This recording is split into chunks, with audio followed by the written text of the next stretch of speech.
딸만 낳는 며느리는 우리 집에 필요 없다. 1995년 겨울 강원도 춘천의 한 한의원에서 터져 나온 70대 시어머니의 냉혹한 선언이었습니다. 김옥부는 3대째 이어온 가문의 자존심을 지키기 위해 며느리와 새손녀를 한겨울밤에 집 밖으로 내쫓았습니다. 그날 밤 트럭에 올라탄 네 모녀가 춘천을 떠날 때 아무도 예상하지 못했습니다. 30년 후 그들이 어떤 모습으로 다시 돌아올지를 지금 사연 시작합니다. 1995년 봄 강원도 춘천의 한적한 골목에 자리한 정씨안 의원에서는 이른 아침부터 분주한 소리가 들려왔습니다. 52살의 김옥부는 새벽 5시면 어김없이 일어나 조상들의 제사상을 차리고 한의원 문을 여는 일로 하루를 시작했어요. 조상님들, 오늘도 찾아뵙습니다. 우리 정씨 가문을 지켜주세요. 옥분의 목소리는 간절하면서도 당당했습니다. 제사상 위에는 정갈하게 차린 음식들과 함께 낡은 족보가 놓여 있었어요. 조선 후기부터 이어진 정씨 가문의 한의사 계보가 빼곡히 적혀 있는 그 족보를 볼 때마다 옥분의 가슴은 자부심으로 부풀어 올랐습니다.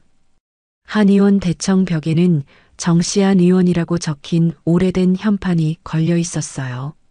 증조 할아버지 때부터 시작해서 시아버지, 그리고 지금의 남편까지 3대에 걸쳐 이어져 온 한의원의 역사가 고스란히 담겨 있었습니다.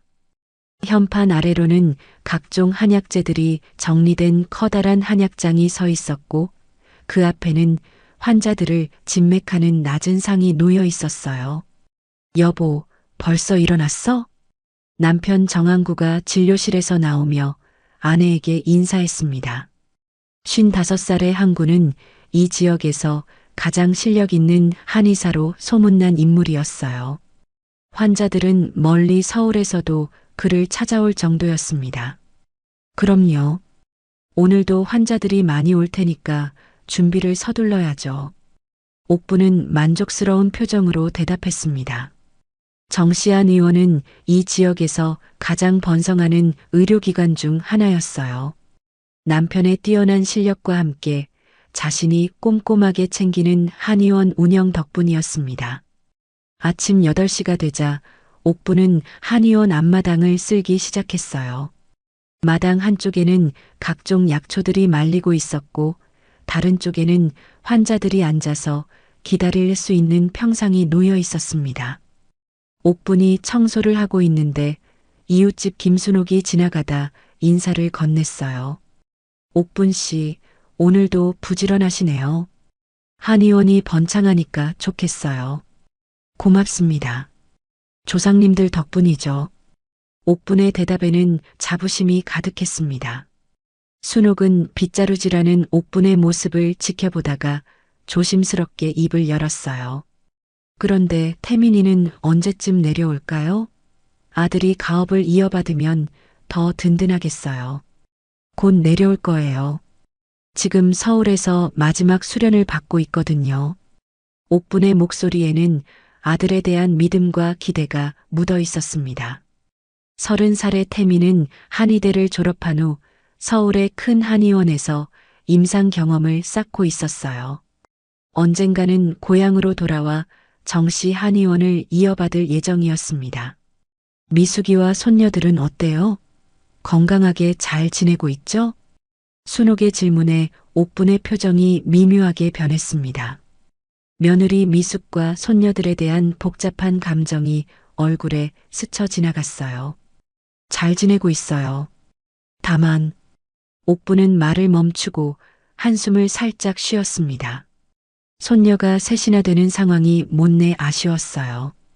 혜진이가 5살, 수진이가 3살, 그리고 막내 민진이가 돌이 조금 넘었는데 모두 딸이었습니다.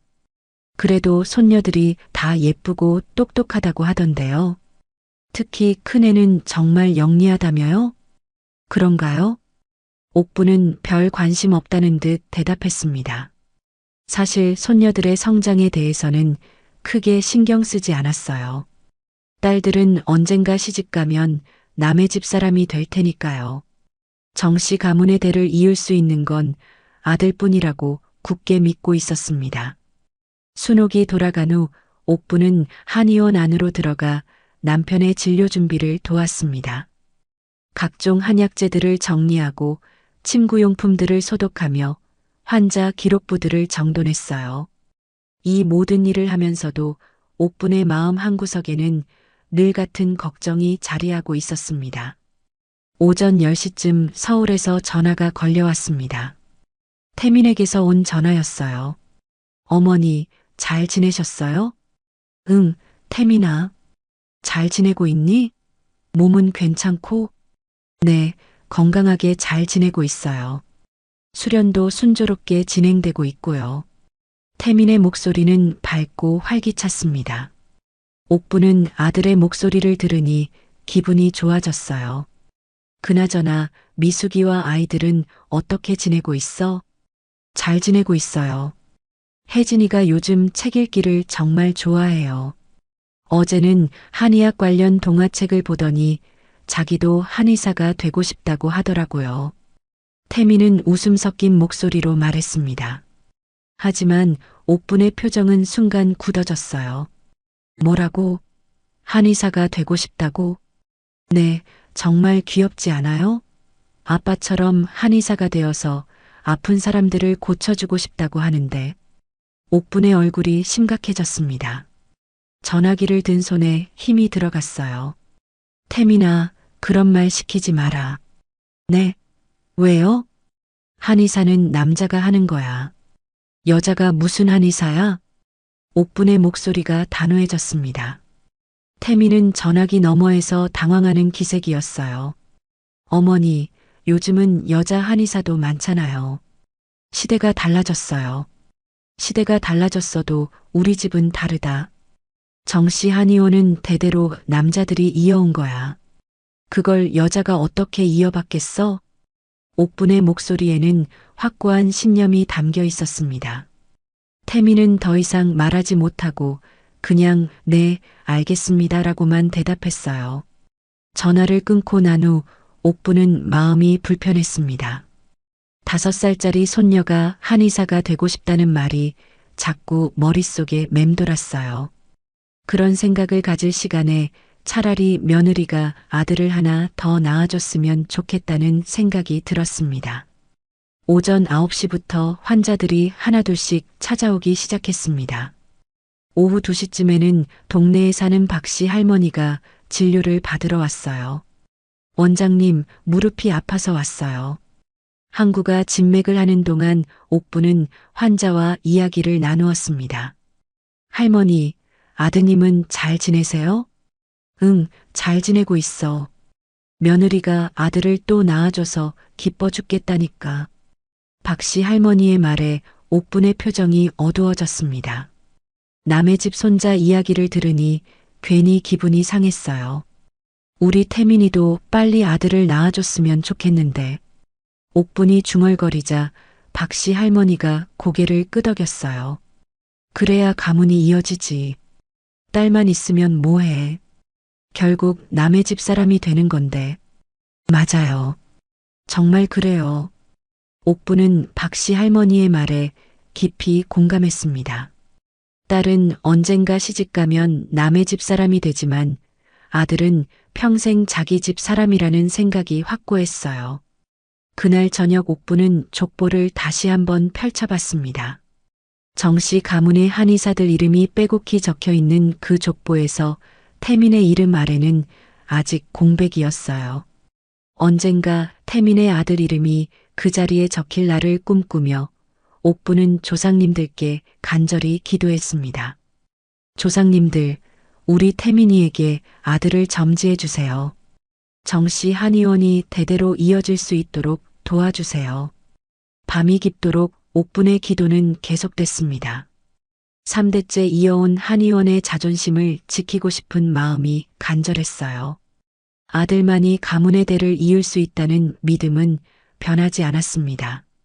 1992년 가을, 옥분에게는 잊을 수 없는 날이 하나 있었습니다. 며느리 미숙이 둘째를 낳던 날이었어요. 옥부는 산부인과 앞에서 초조하게 기다리고 있었습니다. 손에 든 염주를 돌리며 중얼거렸어요. 이번엔 꼭 아들이어야 해. 제발. 병원 복도를 오가며 발걸음을 멈추지 않았습니다. 항구도 함께 와서 아내를 달래려 했지만 옥분의 불안감은 쉽게 가라앉지 않았어요. 여보, 너무 걱정하지 마. 건강하게만 태어나면 돼. 무슨 소리야? 건강한 것도 중요하지만 아들이어야 하잖아. 옥분의 목소리는 떨리고 있었습니다. 큰딸 혜진이를 낳았을 때도 실망이 컸지만 둘째는 꼭 아들일 거라고 믿어 의심치 않았거든요. 오후 3시쯤 태민이 분만실에서 나왔습니다. 얼굴이 창백했어요. 옥부는 아들의 표정만 봐도 결과를 짐작할 수 있었습니다. 어머니, 딸입니다. 그 순간 옥분의 다리에 힘이 풀렸습니다. 병원 의자에 털썩 주저앉으며 하늘을 우러러봤어요. 또 딸이라고? 또?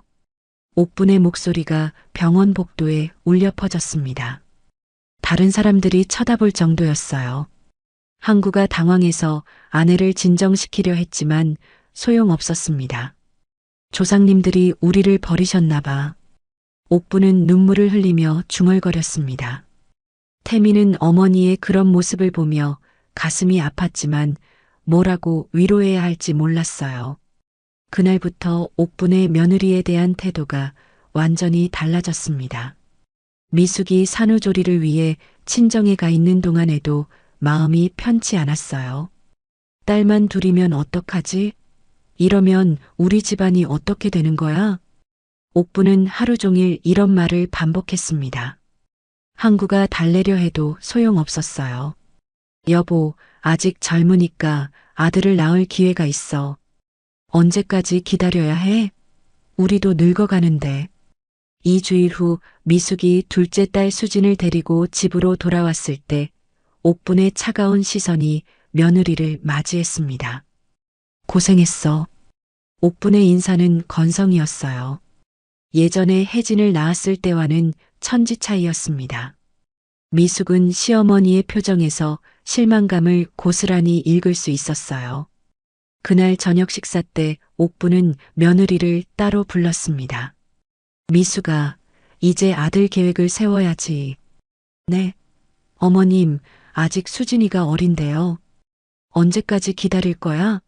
딸만 둘이면 우리 집안 체면이 서겠어?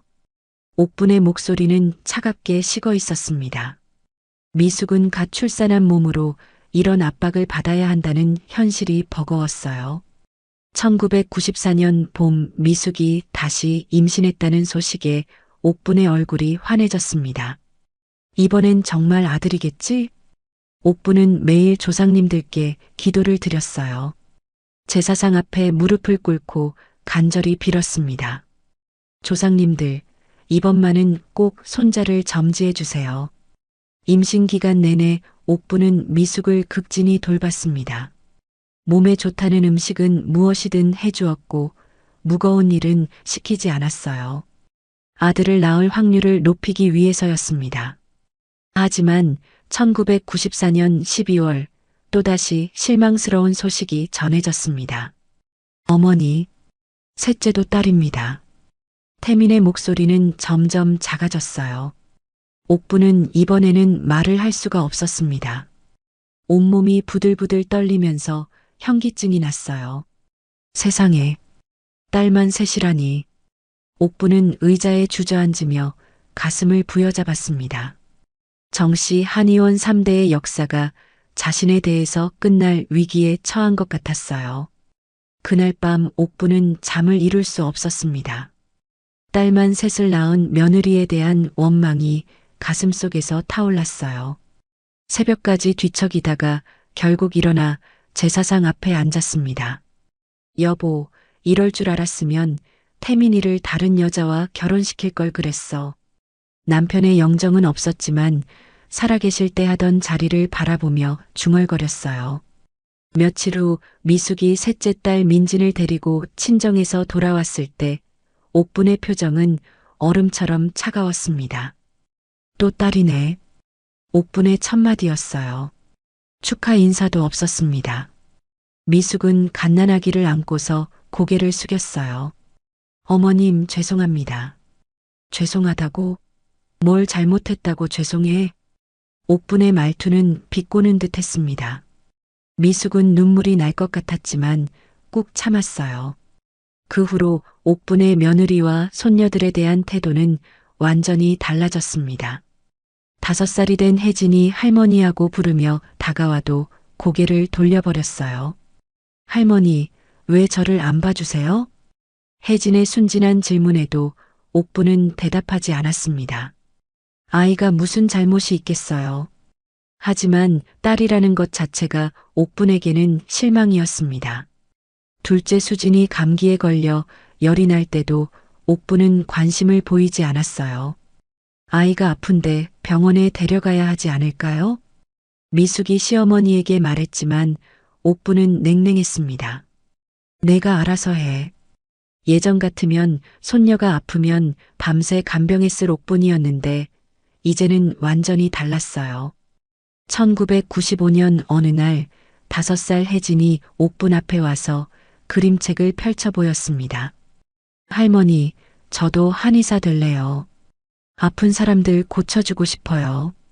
그림책에는 병원에서 일하는 의사들이 그려져 있었어요. 혜진의 눈은 반짝이고 있었습니다. 옥분은 그 말을 듣고 코웃음을 쳤습니다. 한의사는 남자가 하는 거야. 여자가 무슨 한의사야? 혜진의 맑은 눈에 실망의 빛이 스쳤지만 아이는 포기하지 않았어요. 그런데 텔레비전에서 여자 한의사 선생님도 봤는데요. 그런 소리 하지 마. 우리 집 한의사는 남자만 할 수 있어.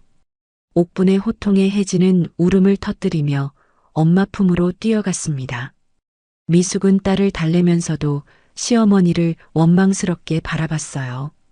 어머님, 애가 아직 어린데 너무 심하신 것 아니에요? 심하긴 뭐가 심해. 사실을 말한 거잖아. 옥분과 며느리 사이의 갈등은 점점 깊어져 갔습니다. 태미는 어머니와 아내 사이에서 괴로워하며 술을 마시기 시작했어요. 태민아, 너도 답답하지 않니? 딸만 셋이면 우리 집안이 어떻게 되는 거야? 어머니, 요즘 시대에는 딸도 아들만큼 소중해요. 요즘 시대가 뭐가 다르다고. 조상 대대로 내려온 가업이 끊어져도 괜찮다는 거야? 태미는 더 이상 어머니와 대화할 수 없었습니다.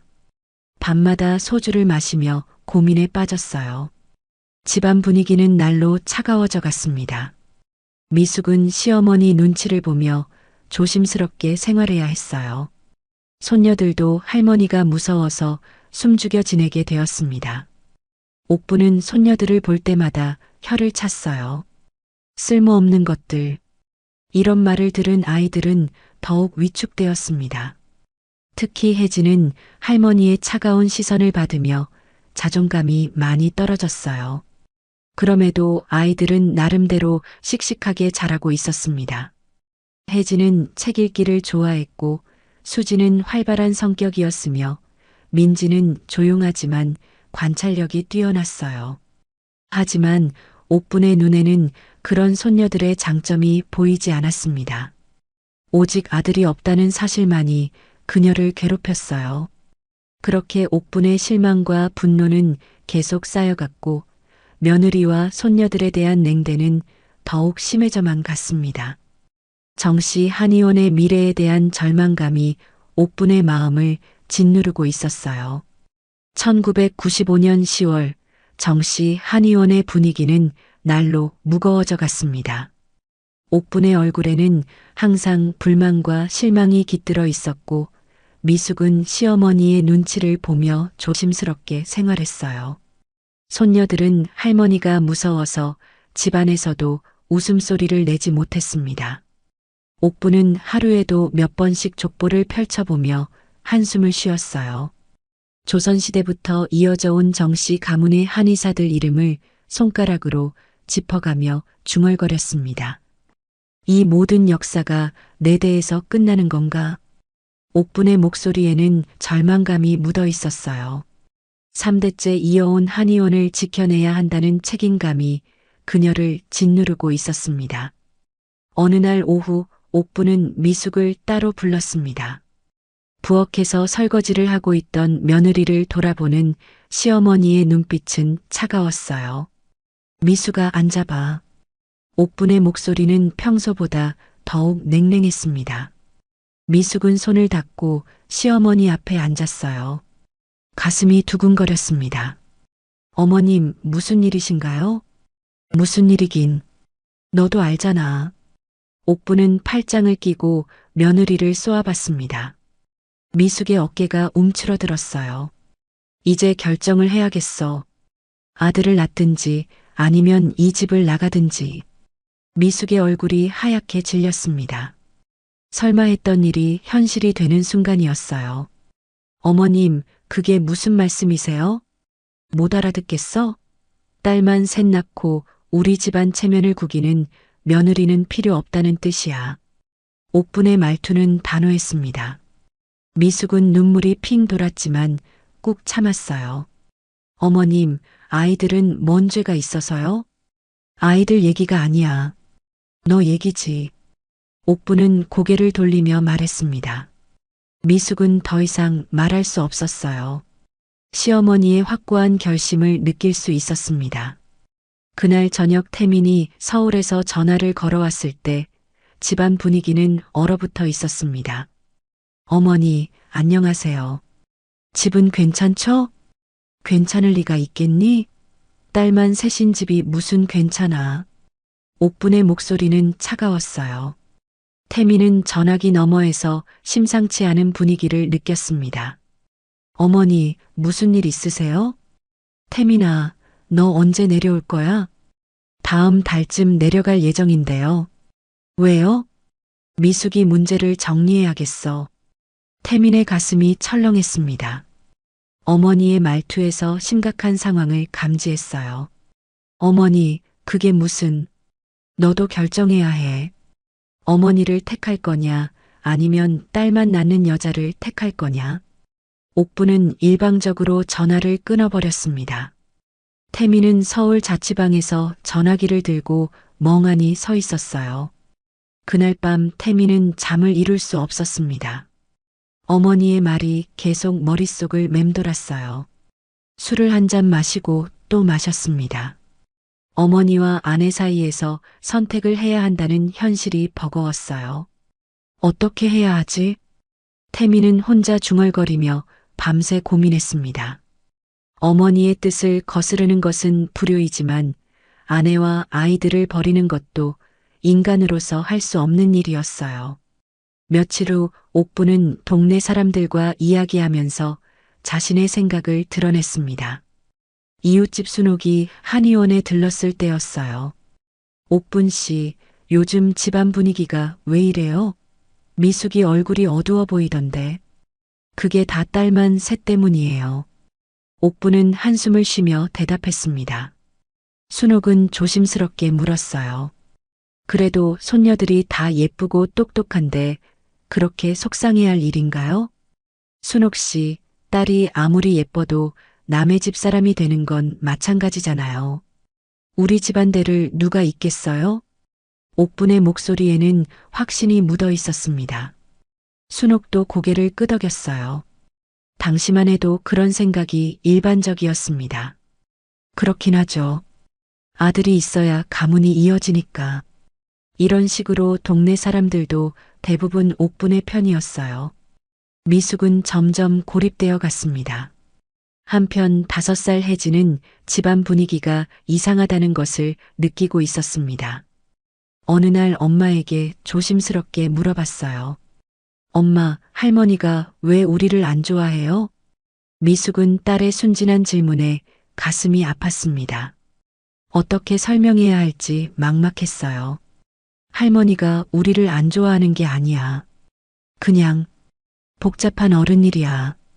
우리가 할머니한테 잘못한 게 있어요?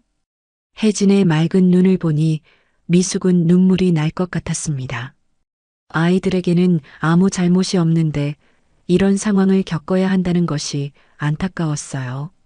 11월 어느 날 옥부는 한의원 진료 중에도 계속 불안한 마음을 드러냈습니다.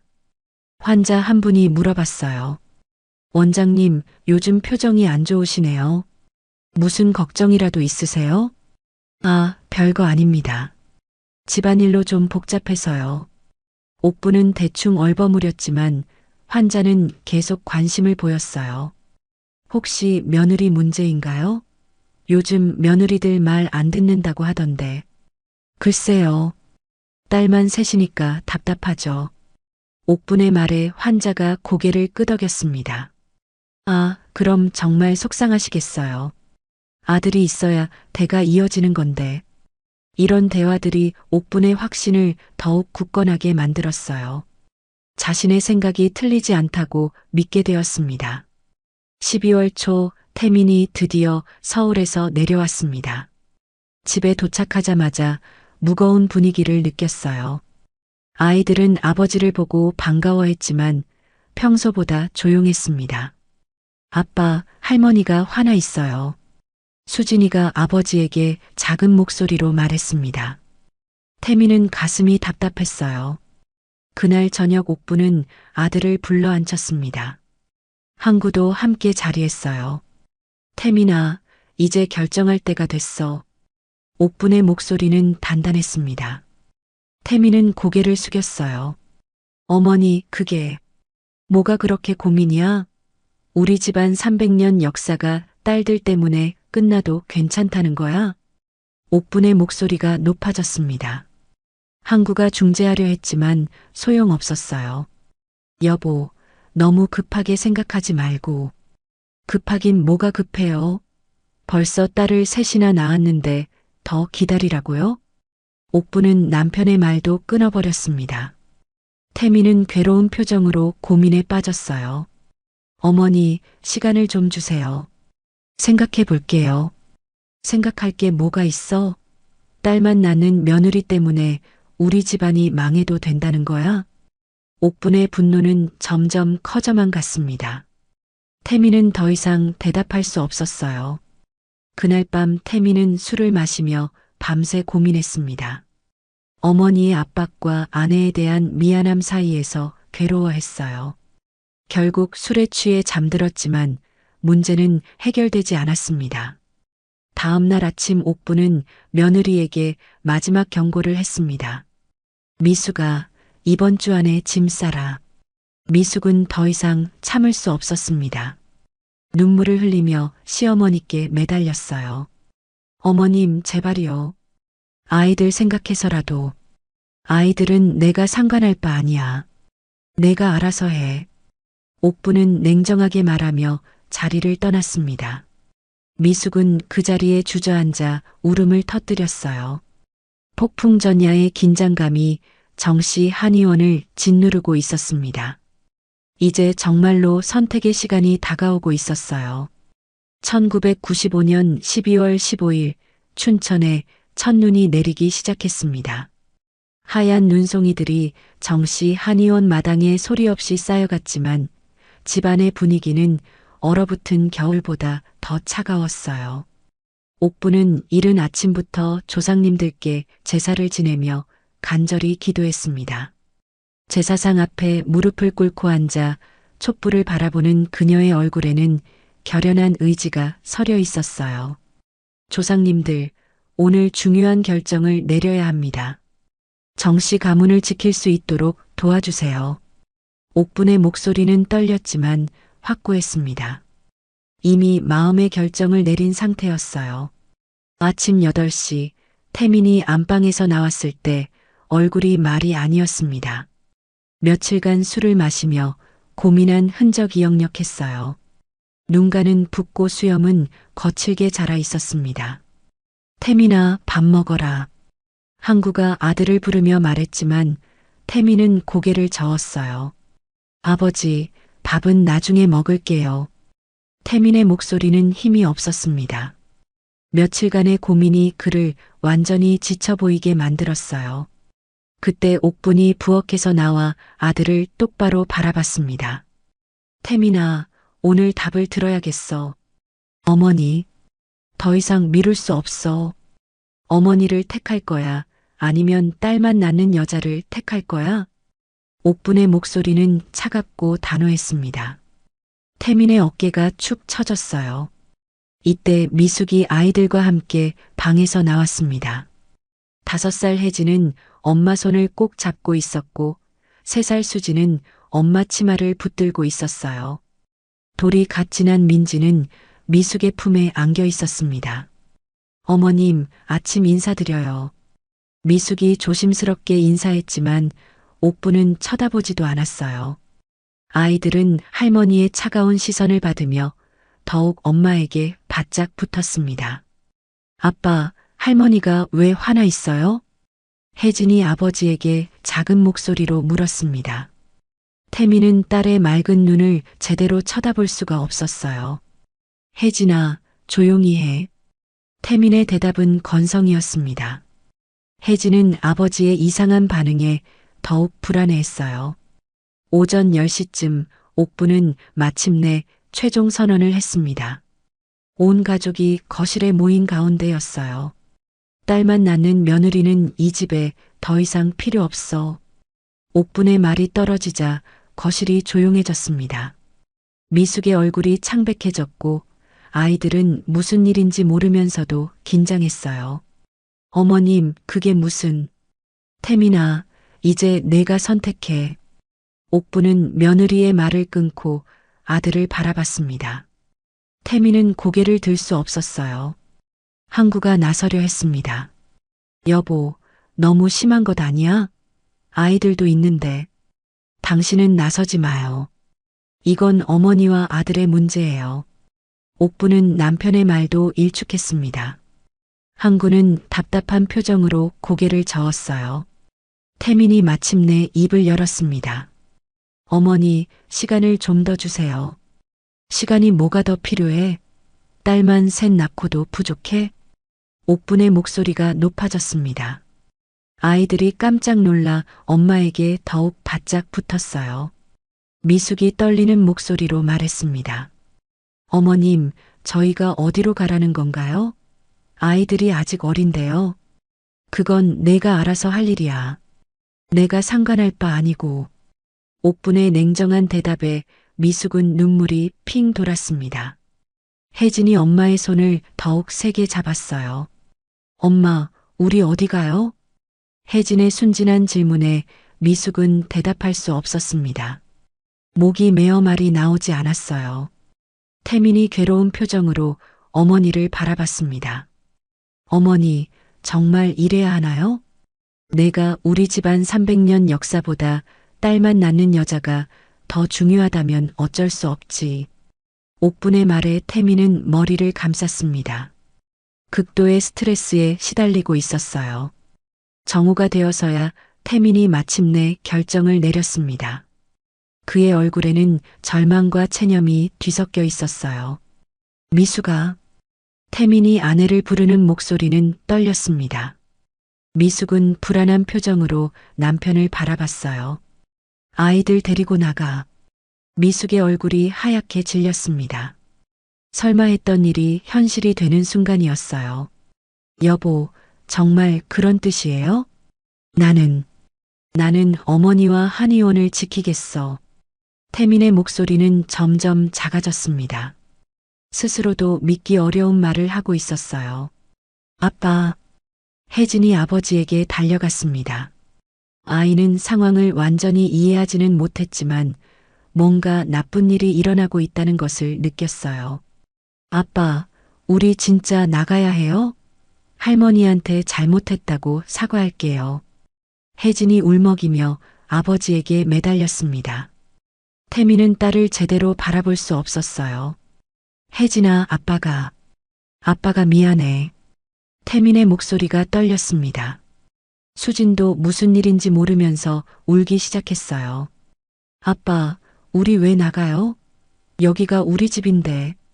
3살 수진의 순진한 말에 태민의 가슴이 찢어지는 것 같았습니다. 하지만 이미 선택을 한 이상 돌이킬 수 없었어요. 미숙이 아이들을 진정시키려 했습니다. 혜진아, 수진아, 엄마가 있잖아. 괜찮아. 하지만 미숙 자신도 눈물을 참기 어려웠어요. 갓난아기 민진을 품에 안고 오들오들 떨고 있었습니다. 옥부는 이 모든 장면을 냉정하게 지켜보고 있었습니다. 손녀들이 우는 모습에도 마음이 흔들리지 않았어요. 빨리 짐 싸서 나가. 오늘 중으로. 옥분의 명령은 차갑고 단호했습니다. 미숙은 더 이상 버틸 수 없었어요. 알겠습니다. 짐 싸겠습니다. 미숙의 목소리는 체념에 젖어 있었습니다. 아이들을 방으로 데리고 가서 짐을 싸기 시작했어요. 항구가 견디다 못해 옥분에게 말했습니다. 여보, 이건 너무 심해. 아이들은 무슨 죄가 있어? 당신은 끼어들지 마요. 이건 우리 가문의 문제라고요. 옥부는 남편의 말에도 흔들리지 않았습니다. 확고한 신념을 가지고 있었어요. 오후 4시쯤 미숙이 아이들과 함께 짐을 들고 나왔습니다.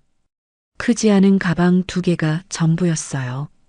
아이들 옷가지와 기저귀, 그리고 간단한 생필품만 챙겼습니다. 이웃들이 창문으로 지켜보는 가운데 택시 한 대가 정시 한의원 앞에 섰습니다. 미숙은 떨리는 손으로 아이들을 택시에 태웠어요. 엄마, 아빠는 안 가요? 혜진이 택시 창문으로 고개를 내밀며 물었습니다. 태미는 대문 앞에 서서 가족이 떠나는 모습을 지켜보고 있었어요. 아빠는 할머니와 함께 있어야 해. 미숙이 울먹이며 대답했습니다. 혜진의 눈에 눈물이 글썽였어요. 아빠, 우리 언제 다시 와요? 혜진의 마지막 질문에 태미는 대답할 수 없었습니다. 고개를 돌려버렸어요. 택시가 출발할 때 미숙이 창문으로 정시 한의원을 마지막으로 바라봤습니다. 옥부는 대문 앞에 서서 차가운 표정으로 지켜보고 있었어요. 항구는 안쓰러운 표정이었지만 아무것도 할 수 없었습니다. 택시가 골목을 벗어나자 정시 한의원은 다시 조용해졌습니다. 하지만 그 조용함은 평화로운 것이 아니라 무서운 침묵이었어요. 옥부는 집으로 들어가 제사상 앞에 앉았습니다. 조상님들, 정시 가문을 지켰습니다. 이제 태민이가 좋은 여자 만나서 아들을 낳을 수 있도록 도와주세요. 하지만 옥분의 목소리에는 예전의 확신이 조금 흔들리는 것 같았어요. 손녀들의 울음소리가 자꾸만 귀에 맴돌았습니다. 그날 밤 정시 한의원에는 무거운 정적만이 흘렀습니다. 30년간 이어질 이별이 시작된 것이었어요. 며느리와 손녀들을 쫓아낸 후 정시 한의원에는 기묘한 평화가 찾아왔습니다. 1996년 새해 옥부는 만족스러운 표정으로 제사상을 차렸어요. 조상님들께 올리는 기도에도 정과는 다른 자신감이 묻어 있었습니다. 조상님들, 이제 정씨 가문이 제대로 이어질 수 있게 되었습니다. 태민이가 좋은 여자를 만나서 아들을 낳을 수 있도록 도와주세요. 옥분의 목소리는 떨림 없이 단단했어요. 지난해 내린 결정이 옳았다고 확신하고 있었습니다. 한약장을 정리하며 힘코 소리를 냈어요. 이제 딸만 낳는 며느리에게 눈치 볼 필요도 없고 쓸모없는 손녀들 때문에 속상할 일도 없었습니다. 항구는 아내와는 달리 마음이 편치 않았어요. 밤마다 손녀들 생각이 났습니다. 특히 혜진이가 마지막에 할머니한테 잘못했다고 사과할게요라고 했던 말이 자꾸 떠올랐어요. 진료하다가도 문득 아이들 얼굴이 떠올라 한숨을 쉬곤 했습니다. 여보, 가끔 아이들 생각이 나. 무슨 아이들 말이에요? 우리는 이제 새 출발을 해야 해요. 옥부는 남편의 말을 단호하게 잘라버렸습니다. 과거는 과거일 뿐이라고 생각했어요. 남편이 그런 말을 할 때마다 기분이 상했습니다. 서울에서 내려온 태미는 예전 같지 않았습니다. 며칠에 한 번씩 술을 마시며 멍하니 앉아있곤 했어요. 한의원 일도 예전만큼 열심히 하지 않았습니다. 환자를 진료할 때도 집중력이 떨어졌고 가끔 실수를 하기도 했어요. 태민아, 정신 차려. 이제 너 혼자 한의원을 이어받아야 하잖아. 옥분이 아들을 다그쳤지만 태민의 반응은 시원치 않았어요. 네, 어머니. 태민의 대답은 늘 건성이었습니다. 마음 한구석에 빈자리가 있는 것 같았어요. 밤마다 혜진이가 아빠, 우리 왜 나가요? 라고 물었던 말이 귀에 맴돌았습니다.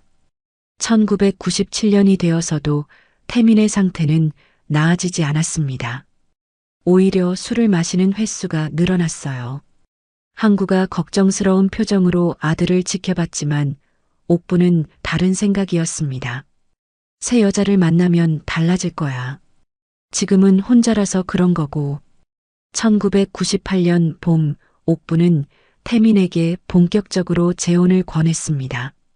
동네 중매쟁이를 통해 여러 여자를 소개받기 시작했어요. 이번 여자는 정말 괜찮다. 집안도 좋고 나이도 적당해. 무엇보다 아들을 낳을 수 있는 나이야. 옥부는 열정적으로 아들을 설득했습니다. 태민은 어머니의 성화에 못 이겨 몇 번 맞선을 봤어요. 술에 취해 맞선 자리에 나가기도 했지만 옥부는 그런 것도 못 본 척했습니다. 그해 가을, 태민은 김영이라는 여자와 재혼했습니다. 26살의 영희는 조용하고 얌전한 성격이었어요. 옥부는 새 며느리가 마음에 들었습니다. 이번엔 꼭 아들을 낳아줘야 해. 알겠지? 옥부는 영희에게 직접적으로 말했어요. 영희는 새파랗게 질린 얼굴로 고개를 끄덕이며 대답했습니다. 네, 어머님. 최선을 다하겠습니다. 1999년 여름 영희가 임신했다는 소식에 옥부는 기뻐 날뛰었습니다. 이번에야말로 손자가 태어날 거라고 확신했어요. 조상님들이 드디어 우리 기도를 들어주시는 거야. 옥부는 매일 제사상 앞에서 기도했습니다. 영희에게는 몸에 좋다는 음식을 해주고 무거운 일은 시키지 않았어요. 임신 기간 내내 손자를 안는 상상을 하며 행복해했습니다. 하지만 2000년 봄에 태어난 아이는 또다시 딸이었어요. 세상에, 또 딸이라고? 옥분의 실망은 하늘을 찔렀지만 이번에는 포기하지 않았습니다. 영희가 젊으니까 다시 기회가 있을 거라고 생각했어요. 괜찮아. 다음에 아들을 낳으면 돼. 하지만 영희는 산후 우울증에 시달렸습니다. 시어머니의 압박감과 딸을 낳았다는 죄책감이 그녀를 괴롭혔어요. 밤마다 울음을 터뜨리며 친정 엄마에게 전화를 걸곤 했습니다.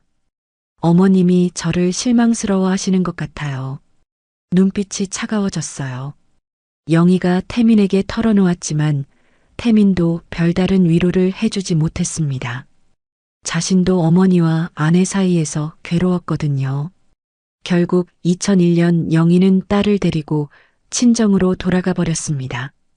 이혼 절차를 밟으며 태민에게 마지막으로 말했어요. 미안해요.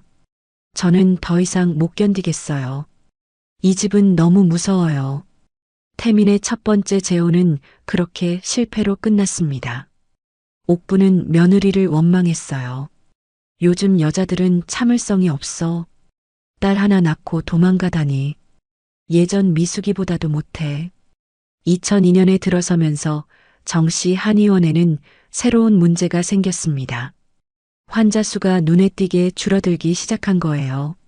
젊은 사람들은 한의원보다 병원을 선호했고 춘천에도 큰 종합병원들이 들어서고 있었습니다. 요즘 사람들은 전통을 모르고 있어. 한의학의 진가를 모르는 거야. 항구가 걱정스러운 표정으로 말했지만 현실은 바뀌고 있었어요. 하루에 오는 환자가 5~6명에 불과한 날도 많았습니다. 수입이 줄어들면서 집안 경제도 어려워지기 시작했어요. 그런 상황에서도 태민의 음주는 계속됐습니다. 스트레스가 쌓일 때마다 술로 해결하려 했어요. 어떤 날은 술 냄새를 풍기며 환자를 진료하기도 했습니다. 2003년 어느 날 항구가 진료 중 갑자기 쓰러졌습니다. 뇌졸중이었어요. 응급실로 급히 옮겨졌지만 의식을 회복하지 못했습니다. 여보, 눈 떠봐. 나야 옥분이야. 옥분이 남편의 손을 잡고 간절히 부르짖었지만 소용없었어요. 이틀 후 항구는 조용히 세상을 떠났습니다. 남편의 장례식은 쓸쓸했습니다. 예전 같으면 태민의 가족들도 왔을 텐데 이제는 그들과 연락도 끊어진 상태였어요. 옥부는 홀로 남편을 떠나보내야 했습니다. 여보, 먼저 가지 말았어야지. 나 혼자 어떻게 살라고. 옥부는 남편의 관 앞에서 오열했습니다. 평생 함께해온 동반자를 잃은 슬픔이 너무 컸어요. 더군다나 아들은 술에 취해 제대로 된 상주 노릇도 하지 못했습니다. 남편이 떠난 후 정씨 한의원은 사실상 문을 닫았습니다. 태민 혼자서는 한의원을 제대로 운영할 수 없었어요. 게다가 태민은 아버지의 죽음과 이혼의 상처로 술에 더욱 의존하게 되었습니다. 태민아, 정신 차려. 아버지가 보고 계시잖아. 옥분이 아들을 다그쳤지만 태민은 점점 망가져갔어요. 낮에도 술을 마시며 한의원에 나오지 않는 날이 많았습니다. 2004년 옥부는 다시 태민의 재혼을 추진했습니다. 이번에는 더욱 신중하게 상대를 골랐어요. 박순자라는 여자인데 집안도 좋고 아이를 좋아한다고 해. 나이는 좀 있지만 아직 아이를 낳을 수 있어. 하지만 태민은 재혼에 대해 부정적이었습니다. 어머니, 저는 재혼 생각이 없어요. 이미 한 번 실패했잖아요. 무슨 소리야? 우리 집안대를 누가 잇겠어? 내가 포기하면 정씨 가문이 끝나는 거야. 옥분의 강요에 못 이겨 태민은 또다시 맞선을 받지만 이번에는 제대로 이루어지지 않았어요. 태민의 음주 문제와 한의원의 경영 상태를 알게 된 여자 측에서 거절했습니다. 요즘 여자들은 다 현실적이야. 돈 없으면 거들떠보지도 않아. 옥부는 분통을 터뜨렸지만 어쩔 수 없었어요. 2005년에 들어서면서 정씨 한의원의 상황은 더욱 나빠졌습니다. 환자는 거의 오지 않았고 태민의 음주는 더욱 심해졌어요. 어떤 날은 술에 취해서 환자를 제대로 진료하지 못하는 일도 있었습니다. 태민 원장님이 요즘 이상하다더라. 동네에서는 소문이 돌기 시작했어요. 환자들도 하나둘씩 다른 병원으로 발길을 돌렸습니다. 옥부는 절망감에 빠졌습니다. 3대째 이어온 한의원이 자신에 대해서 무너져가고 있었어요. 내가 뭘 잘못했을까? 딸만 낳는 며느리를 쫓아낸 게 잘못이었나? 처음으로 자신의 선택에 대해 의문을 가지기 시작했습니다. 하지만 이미 돌이킬 수 없는 상황이었어요. 그해 겨울, 옥부는 혼자 앉아 과거를 돌이켜봤습니다. 며느리 미숙과 손녀들을 쫓아낸 지 벌써 10년이 되어가고 있었어요. 혜진이는 지금 몇 살이 되었을까? 공부는 잘하고 있을까? 문득 큰 손녀 생각이 났습니다. 예전에 한의사가 되고 싶다고 했던 그 아이 말이에요. 바보 같은 소리를 했었지. 여자가 무슨 한의사야. 옥부는 고개를 저으며 그런 생각을 떨쳐버렸습니다. 하지만 마음 한구석에는 궁금함이 남아 있었어요. 가끔 아이들 목소리가 들리는 것 같아 뒤돌아보기도 했습니다. 정씨 한의원의 몰락은 서서히 하지만 확실하게 진행되고 있었습니다. 옥분이 그토록 지키려 했던 가문의 자존심은 점점 무너져가고 있었어요. 하지만 그녀는 아직도 자신의 선택이 옳았다고 믿고 있었습니다. 10년 전 내린 결정의 결과가 서서히 드러나고 있었지만 옥부는 그것을 인정하고 싶지 않았어요. 여전히 태민이 좋은 여자를 만나서 아들을 낳을 거라고 믿고 있었습니다. 같은 시간 서울 노원구의 작은 투룸 아파트에서는 완전히 다른 이야기가 펼쳐지고 있었습니다. 2000년 어느 봄날 미숙은 밤늦게 간호사복을 벗으며 깊은 한숨을 쉬었어요. 10살이 된 혜진과 8살 수진, 그리고 5살 민진이 작은 방에서 나란히 잠들어 있었습니다. 엄마, 언제 와요? 반쯤 잠든 혜진이 엄마의 발걸음 소리에 눈을 뜨며 물었어요. 미숙은 딸의 이마에 손을 얹으며 작은 목소리로 대답했습니다. 이제 왔어. 다시 자렴. 미숙은 아이들의 잠든 얼굴을 바라보며 마음이 아팠어요. 밤근무를 하는 날이면 아이들은 혼자 저녁을 먹고 잠들어야 했습니다. 10살인 혜진이 동생들을 돌보는 모습을 볼 때마다 미안한 마음이 컸어요. 부엌 탁자 위에는 방송통신대학 경영학과 교재들이 쌓여 있었습니다. 미숙은 간호사 일을 하면서도 틈틈이 공부를 하고 있었어요. 언젠가는 더 나은 삶을 살 수 있을 거라는 희망을 놓지 않았습니다. 엄마도 열심히 공부해야겠어. 미숙은 아이들이 잠든 후 새벽까지 책을 펼쳤습니다. 피로에 눈이 감기면 찬물로 세수를 하고 다시 책상에 앉았어요. 딸들에게 더 좋은 환경을 만들어주고 싶은 마음이 간절했습니다. 2002년 미숙은 방송통신대학을 졸업했습니다. 경영학 학위를 받은 후 작은 의료기기 대리점에서 일하기 시작했어요. 간호사로 일하며 쌓은 의료 현장 경험이 큰 도움이 되었습니다. 엄마, 새 일은 어때요? 12살이 된 혜진이 관심 있게 물었습니다. 아이는 어린 나이에도 엄마의 고생을 잘 알고 있었어요. 재밌어. 병원에서 필요한 기계들을 소개하는 일이야. 미숙은 딸에게 밝게 대답했지만 마음속으로는 걱정이 많았어요. 새로운 분야라 배워야 할 것이 산더미 같았습니다. 그런데 놀랍게도 미숙은 의료기기 영업에서 뛰어난 능력을 보였습니다. 간호사 출신이라는 배경 때문에 병원 관계자들이 신뢰했고 성실한 성격 덕분에 고객들의 호평을 받았어요. 한편 아이들은 각자의 방식으로 성장하고 있었습니다. 큰딸 혜진은 공부에 두각을 나타내기 시작했어요. 학교에서 항상 전교 1등을 했고 특히 과학 과목을 좋아했습니다. 엄마, 저 정말 의사가 되고 싶어요. 혜진이 중학생이 되면서 의사의 꿈을 더욱 구체적으로 말하기 시작했어요. 미숙은 딸의 꿈을 듣고 가슴이 뭉클했습니다. 그래, 열심히 공부하면 될 수 있어. 그런데 엄마, 한의사도 의사인가요? 혜진의 질문에 미숙은 잠시 말을 잃었습니다.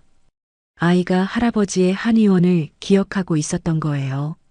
그럼 한의사도 훌륭한 의사지. 그럼 저도 한의사가 될 수 있을까요? 할머니는 여자는 안 된다고 하셨는데. 혜진의 말에 미숙의 가슴이 아팠습니다. 아이가 아직도 그때 일을 기억하고 있었어요. 혜진아, 요즘은 여자도 얼마든지 한의사가 될 수 있어. 실력만 있으면 성별은 상관없어. 둘째 수지는 활발하고 사교적인 성격으로 자라고 있었습니다. 친구들과 어울리기를 좋아했고 운동을 잘했어요. 특히 사람들을 돌보는 것을 좋아해서 아픈 친구가 있으면 먼저 나서서 도와주곤 했습니다. 엄마, 저는 아픈 아이들을 고쳐주는 의사가 되고 싶어요. 수진이 초등학교 6학년 때 한 말이었어요. 미숙은 두 딸이 모두 의사를 꿈꾸는 것을 보며 신기했습니다. 막내 민지는 조용하지만 똑똑한 아이로 자라고 있었습니다. 말수는 적었지만 관찰력이 뛰어났고 책을 좋아했어요. 특히 전통 문화에 관심이 많아서 한국사 책을 즐겨 읽었습니다. 2005년 미숙의 의료기기 사업이 큰 전환점을 맞았습니다.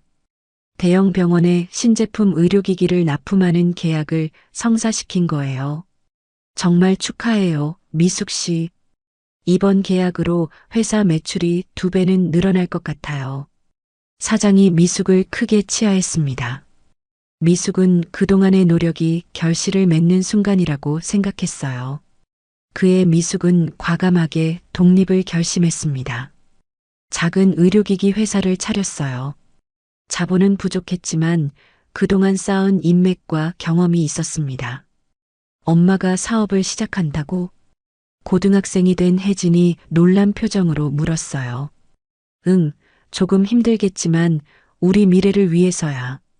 미숙의 도전은 성공적이었습니다. 간호사 출신이라는 신뢰성과 성실한 성격이 고객들에게 어필했어요. 회사는 조금씩 성장하기 시작했습니다. 2007년 혜진이 서울대 한의대에 합격했다는 소식은 온 가족에게 기쁨이었습니다. 엄마, 저 정말 서울대 붙었어요. 혜진이 합격 통지서를 들고 뛰어오던 모습을 미숙은 평생 잊지 못할 거예요. 눈물이 핑 돌았습니다. 정말 자랑스러워, 혜진아.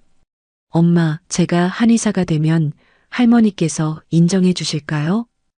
혜진의 질문에 미숙은 복잡한 마음이었어요. 시어머니는 여전히 연락 한 번 없었습니다.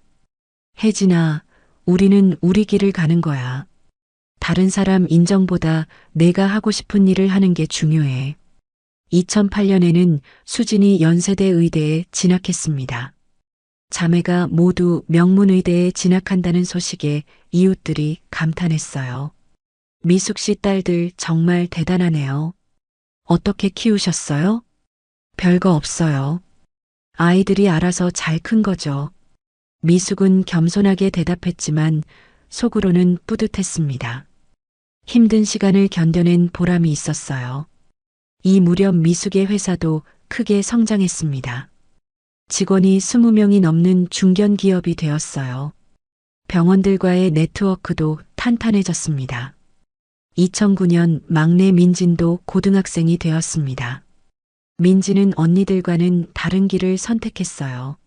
엄마, 저는 한의학 연구를 하고 싶어요. 전통의학을 현대적으로 발전시키는 일을 하고 싶어요. 민진의 말에 미숙은 놀랐습니다. 막내가 이런 깊은 생각을 하고 있을 줄 몰랐어요. 그것도 좋은 일이지. 어떤 공부를 해야 할까?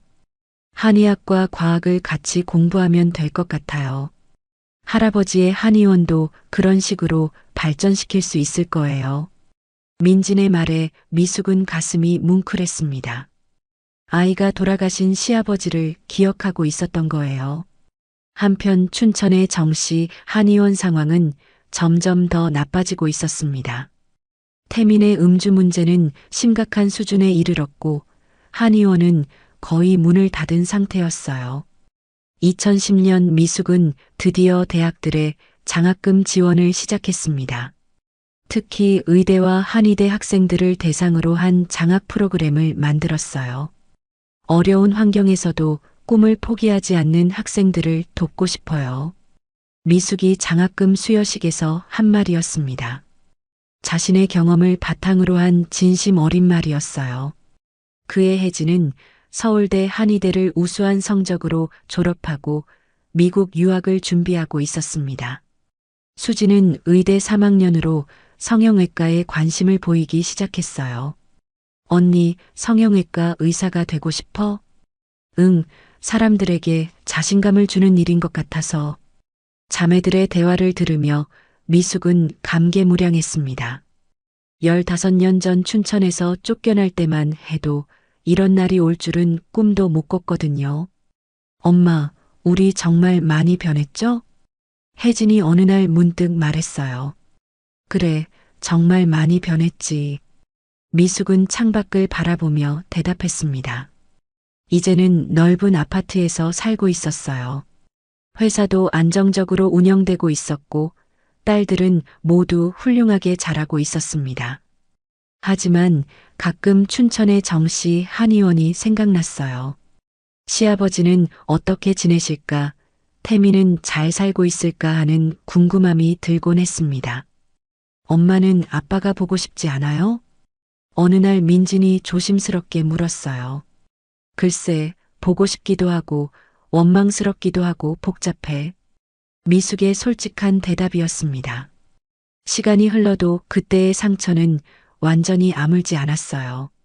언젠가 우리가 성공하면 할머니와 아빠가 후회할까요? 그런 건 중요하지 않아. 우리는 우리 행복을 위해 사는 거야. 미숙의 말에 아이들은 고개를 끄덕였습니다. 하지만 마음 한구석에는 여전히 그들에 대한 복잡한 감정이 남아 있었어요. 2010년이 끝나갈 무렵 미숙의 회사는 지역 중견기업으로 성장했습니다. 세 딸은 각자의 꿈을 향해 착실히 나아가고 있었어요. 누가 봐도 성공한 가족이었습니다. 하지만 미숙은 알고 있었어요. 이 모든 성취가 15년 전 그 차가운 겨울날의 상처 위에 세워진 것이라는 걸 말이에요.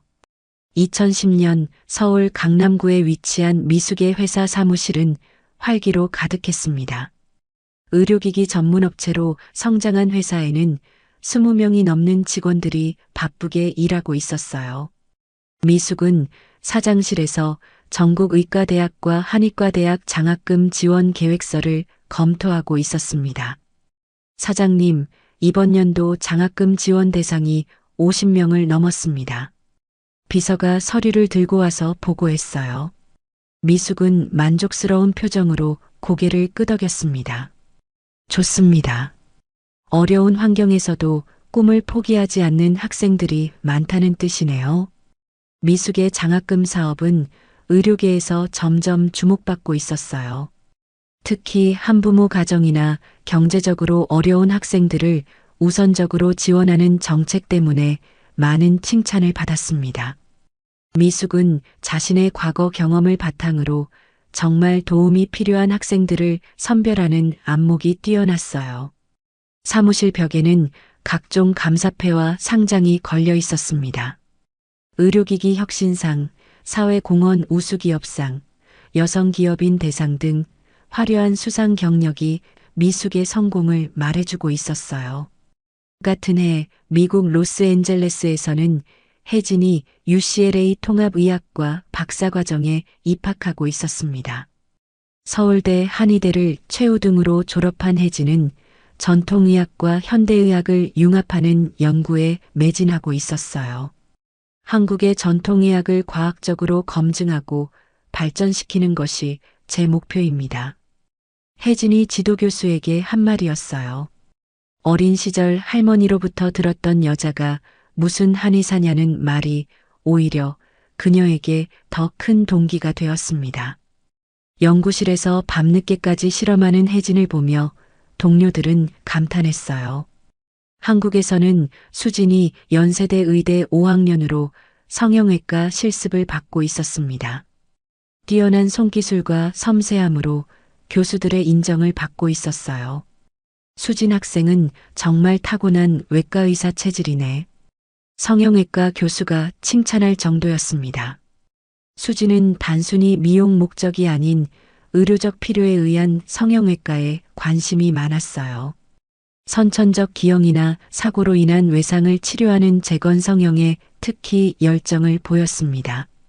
막내 민지는 고등학교 3학년으로 한국한의학연구원 진로를 확정하고 준비하고 있었습니다. 전통의학을 현대적으로 발전시키고 싶다는 꿈을 품고 있었어요. 언니들은 환자를 직접 치료하고 저는 연구를 통해 한의학을 발전시키고 싶어요. 민진의 말에 미숙은 자랑스러웠습니다. 세 딸이 모두 의료 분야에서 각자의 길을 찾아가고 있었어요. 반면 춘천의 정씨 한의원은 점점 더 암담해지고 있었습니다. 2011년 옥부는 혼자서 텅 빈 한의원을 지키고 있었어요. 태미는 하루 종일 술에 취해 있었고 환자는 거의 오지 않았습니다. 태민아, 이러면 안 돼. 정신 차려. 옥분이 술에 취한 아들을 깨우려 했지만 소용없었어요. 태민은 눈이 충혈된 채로 어머니를 바라봤습니다. 어머니, 저는 이제 포기했어요. 무슨 소리야? 우리 집안을 누가 지키겠어? 집안이 뭐가 중요해요? 이미 다 망했잖아요. 태민의 말에 옥부는 충격을 받았습니다. 아들이 이렇게 절망적인 말을 하다니 믿을 수 없었어요. 한의원 안은 먼지가 쌓여 있었고 한약장의 약재들도 말라버린 지 오래였습니다. 2012년 미숙의 회사는 대기업으로 성장했습니다. 전국 주요 병원들과 계약을 맺고 있었고 해외 진출도 추진하고 있었어요. 미숙은 의료계에서 존경받는 기업인으로 인정받고 있었습니다. 미숙 대표님의 성공 스토리가 정말 감동적입니다. 한 경제 잡지에서 인터뷰 요청이 왔을 때 기자가 한 말이었어요. 하지만 미숙은 과거의 아픈 기억 때문에 인터뷰를 사양했습니다. 그의 혜진은 UCLA에서 연구 성과를 인정받아 우수 학생상을 받았습니다. 전통 한의학의 효능을 현대 과학으로 입증하는 연구로 주목받았어요. 혜진의 연구는 정말 혁신적입니다. 동서양 의학의 융합에 큰 기여를 하고 있어요. 지도교수의 극찬이었습니다. 혜진은 국제학술지에 논문을 발표하며 이름을 알리기 시작했어요. 특히 침술의 통증 완화 효과를 뇌 영상 기법으로 증명한 연구는 큰 화제가 되었습니다. 수지는 연세대 의대를 우수한 성적으로 졸업하고 성형외과 전문의 과정에 들어갔습니다. 강남의 유명한 성형외과에서 레지던트로 일하기 시작했어요. 수진 선생님은 정말 실력이 뛰어나요. 앞으로가 기대됩니다. 과장의 말에 수지는 더욱 열심히 공부했습니다. 언젠가는 자신만의 병원을 열고 싶다는 꿈이 있었어요. 2013년 민지는 한국한의학연구원에 입사했습니다.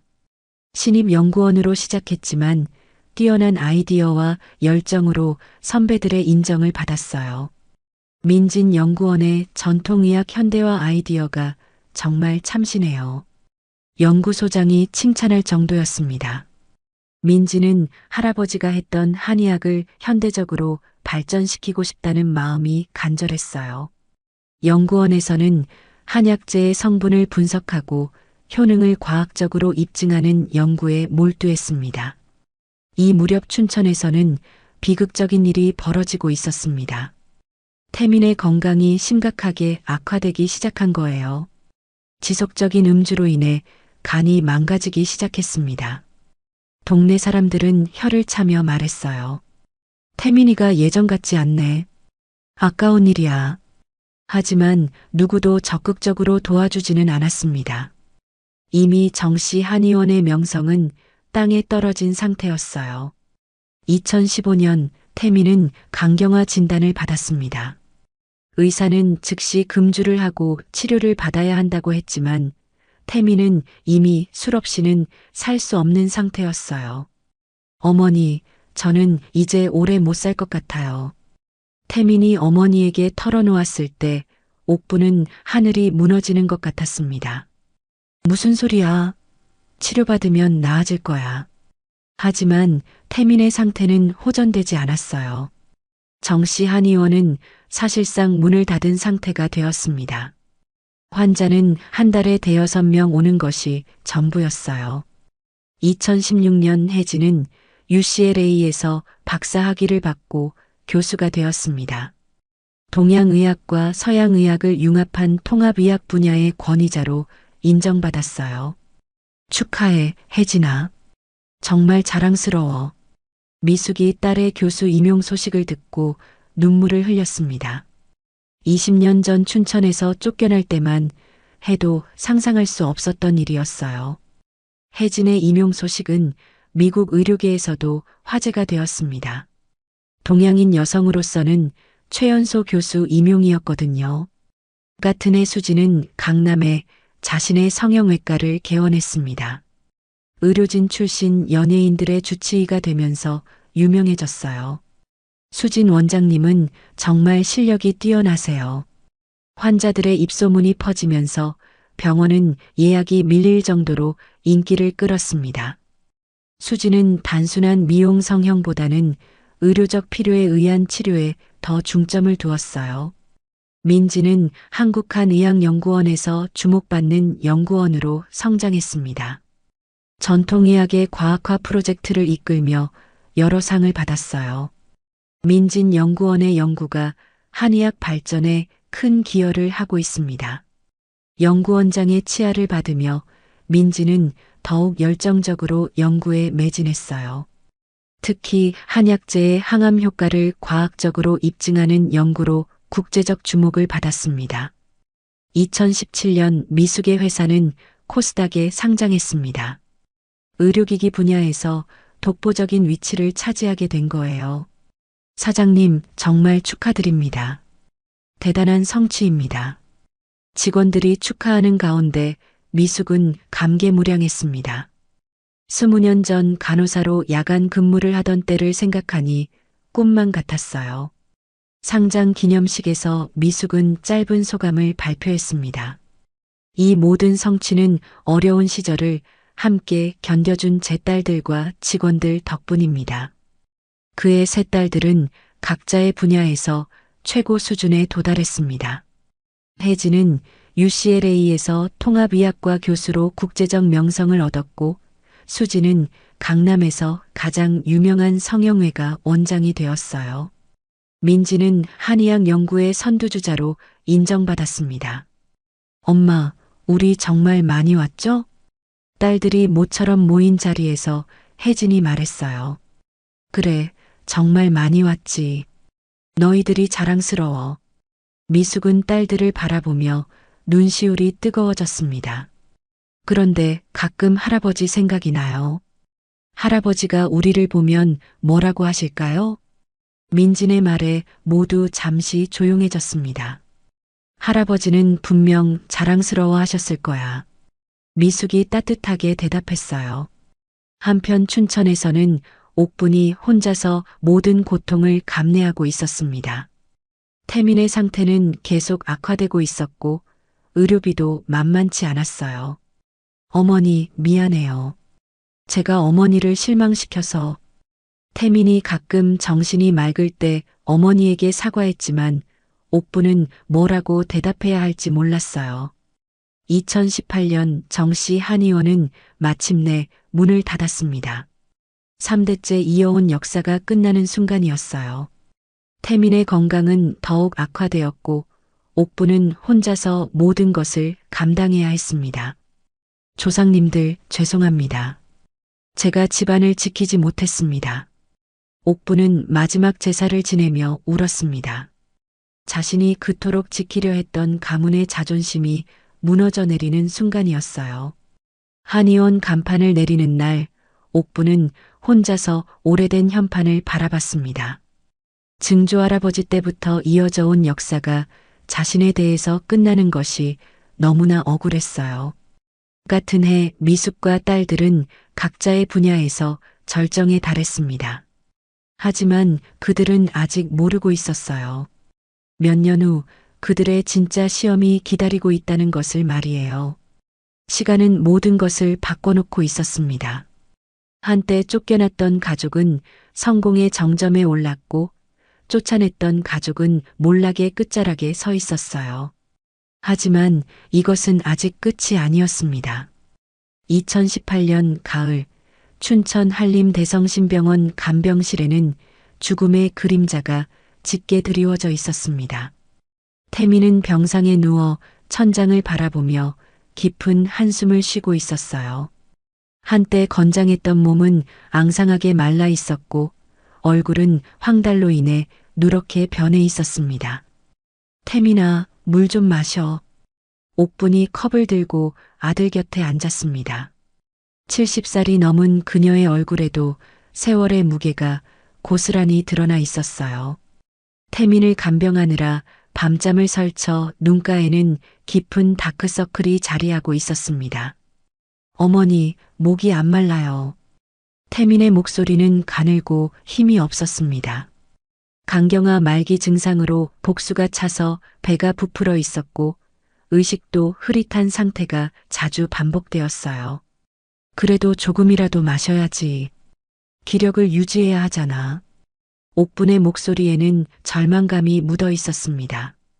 의사는 이미 더 이상 할 수 있는 치료가 없다고 선언한 상태였어요. 길어야 몇 개월이라는 무서운 진단이었습니다. 병실 창문 밖으로는 가을 단풍이 곱게 물들어 있었습니다. 한때는 태민도 저런 아름다운 계절을 즐겼었는데 이제는 그런 여유도 없었어요. 하루하루가 고통의 연속이었습니다. 어머니, 저 정말 미안해요. 태민이 어머니의 손을 잡으며 말했습니다. 한때는 튼튼했던 손이 이제는 뼈만 앙상하게 남아 있었어요. 무슨 소리야? 미안할 게 뭐가 있어? 옥부는 아들의 손을 꽉 잡았습니다. 하지만 마음속으로는 복잡한 감정이 소용돌이치고 있었어요. 자신의 고집 때문에 아들이 이렇게 망가진 건 아닌지 하는 생각이 들기도 했습니다. 2019년 새해가 밝았지만 태민의 상태는 더욱 악화되었습니다. 병원비도 만만치 않았는데 옥부는 집을 담보로 대출을 받아가며 아들의 치료비를 마련했어요. 어머니, 이제 그만하세요. 더 이상 돈 쓰지 마세요. 태민이 어머니를 말렸지만 옥부는 포기할 수 없었습니다. 무슨 소리야? 아들인데 끝까지 치료해야지. 하지만 옥분도 알고 있었어요. 의학적으로는 이미 손 쓸 방법이 없다는 것을 말이에요. 봄이 되면서 태민은 가끔 의식이 맑아지는 시간이 있었습니다. 그럴 때마다 과거에 대한 후회가 밀려왔어요. 어머니, 미숙이와 아이들이 보고 싶어요. 태민이 눈물을 흘리며 말했을 때 옥분의 마음은 찢어지는 것 같았습니다. 무슨 소리야? 그런 생각하지 마. 옥분은 단호하게 말했지만 사실 마음 한구석에서는 며느리와 손녀들이 궁금했어요. 지금쯤 어떻게 살고 있을까 하는 생각이 들곤 했습니다. 어머니, 제가 잘못했어요. 아내와 아이들을 버린 게 잘못이었어요. 태민의 고백에 옥부는 할 말을 잃었습니다.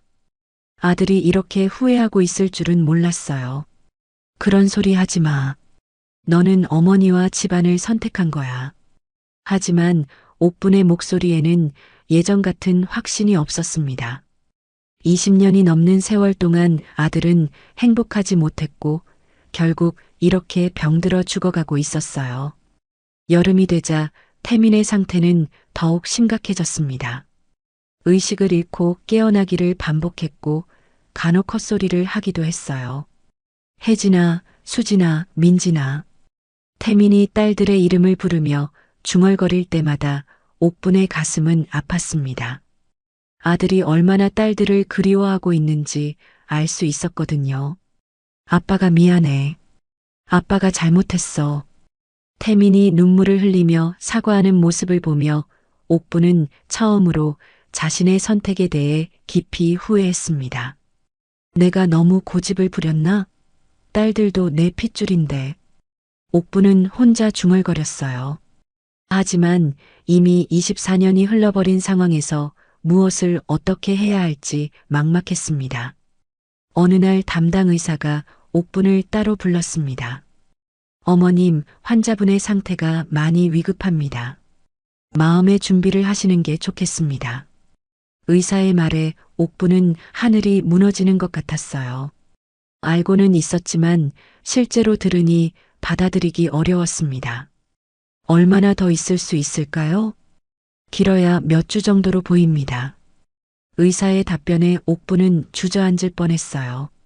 아들이 정말 떠날 시간이 다가오고 있었습니다. 그날 밤 옥부는 태민 곁에서 밤새 지켰습니다. 아들의 거친 숨소리를 들으며 과거를 돌이켜봤어요. 태민아, 어머니가 잘못했나 보다. 옥분이 작은 목소리로 중얼거렸습니다. 태민은 의식이 없는 상태였지만 옥부는 계속 이야기했어요. 미숙이와 아이들을 쫓아낸 게 잘못이었나? 어머니가 너무 고집이 셌나?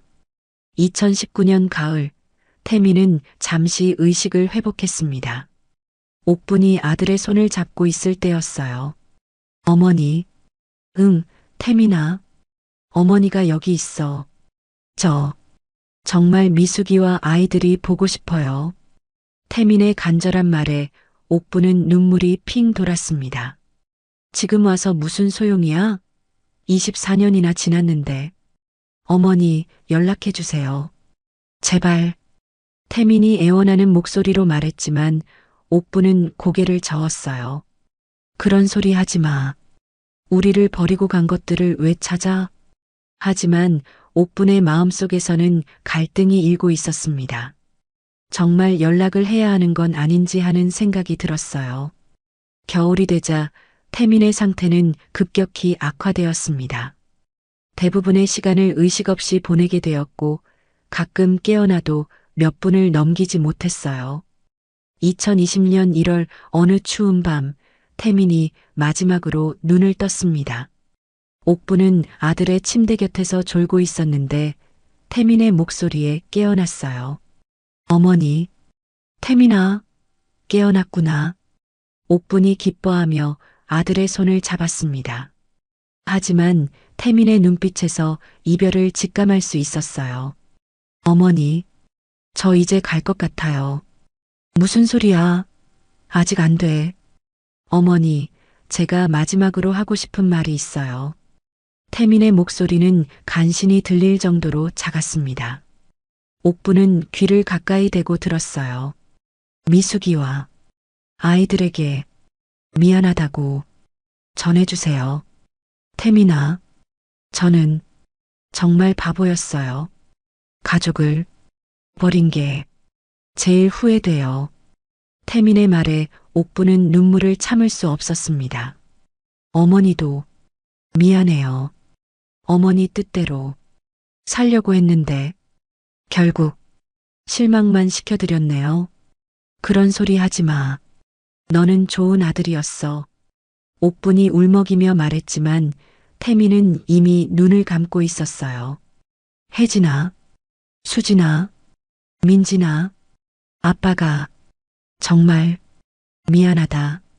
그것이 태민의 마지막 말이었습니다. 새벽 3시에 조용히 숨을 거뒀어요. 태민아, 태민아. 옥분이 아들을 흔들며 울부짖었지만 태민은 다시 눈을 뜨지 않았습니다. 태민의 장례는 말할 수 없이 쓸쓸했습니다. 연락할 가족도 없고 친구도 거의 없었어요. 동네 사람 몇 명과 병원 관계자들만이 조문을 왔습니다. 옥부는 혼자서 모든 장례 절차를 치러야 했습니다.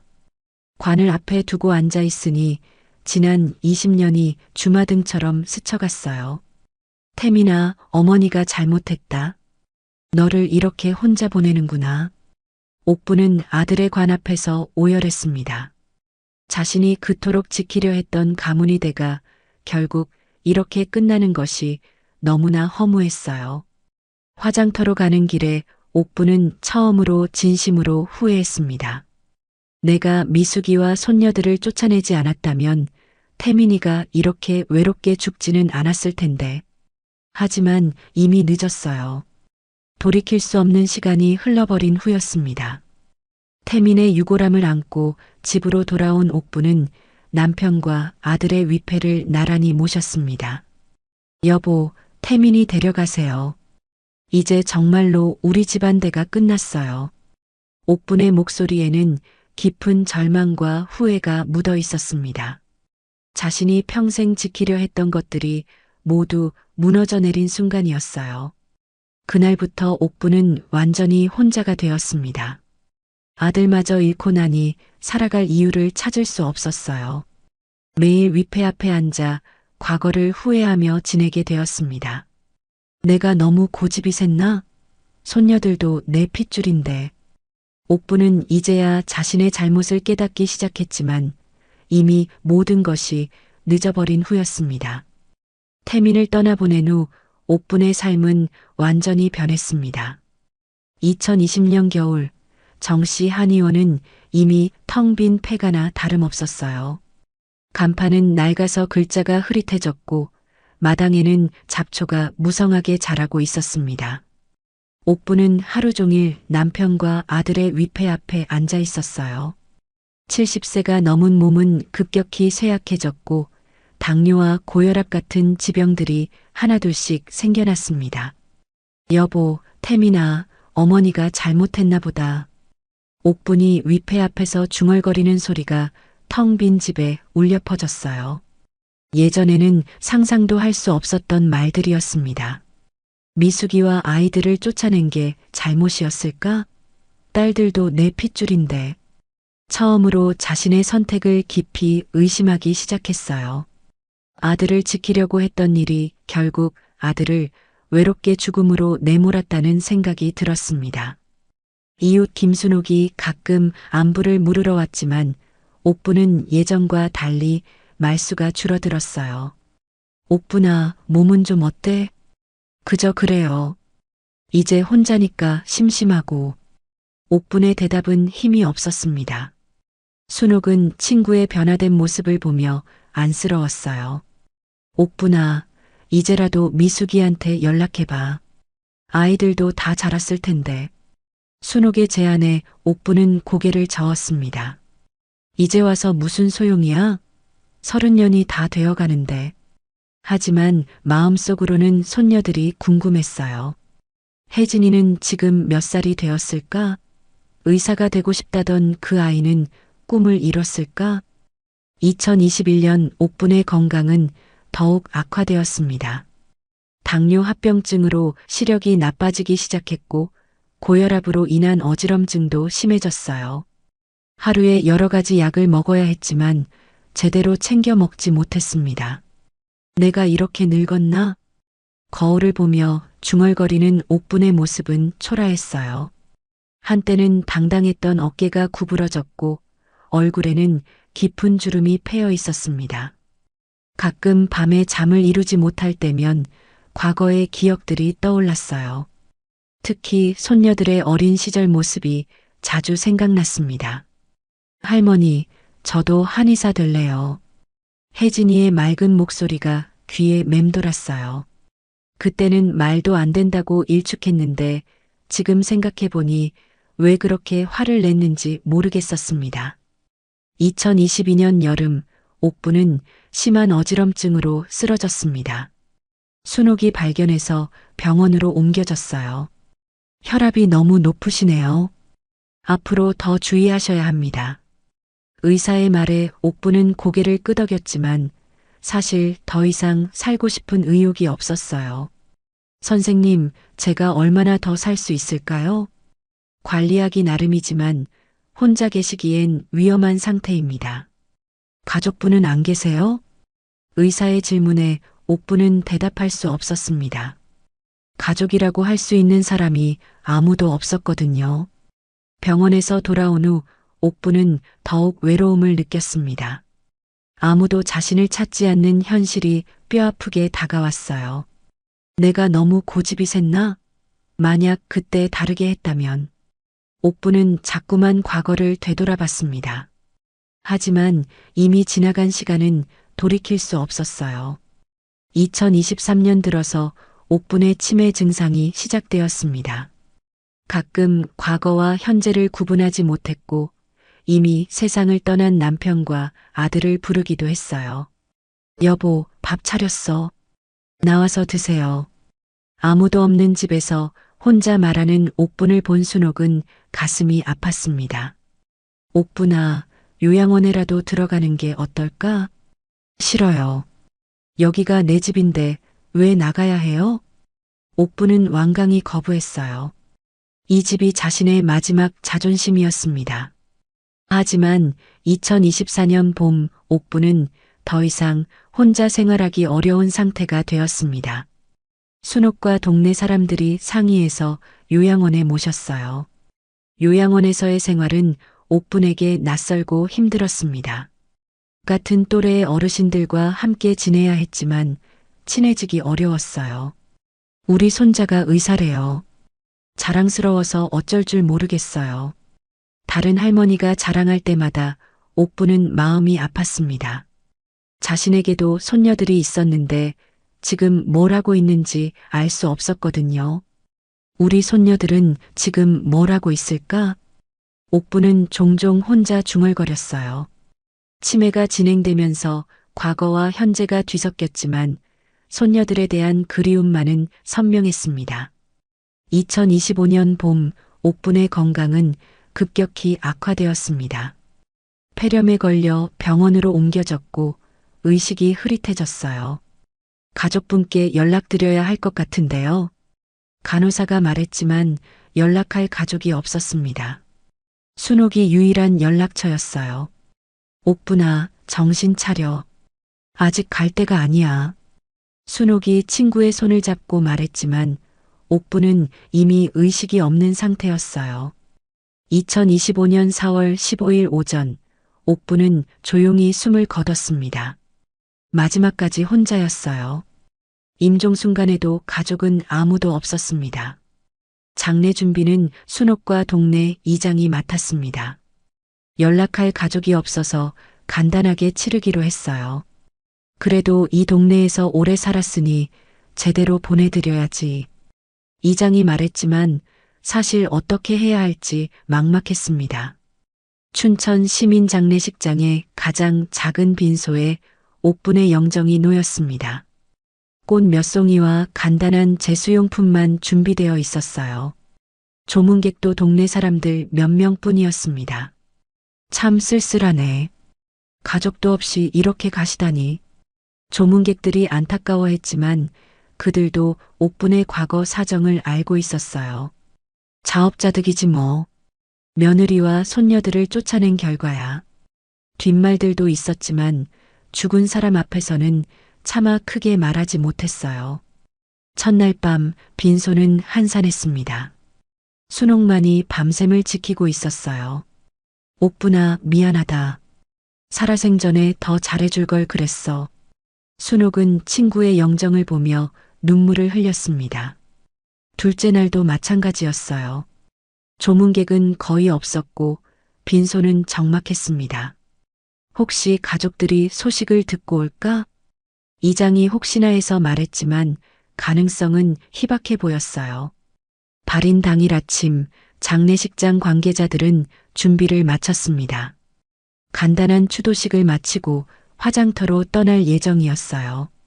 가족도 없이 참 쓸쓸하게 가시네. 관계자들도 안타까워했습니다. 오전 9시가 되어도 조문객은 동네 사람들 뿐이었어요. 이장은 시계를 보며 말했습니다.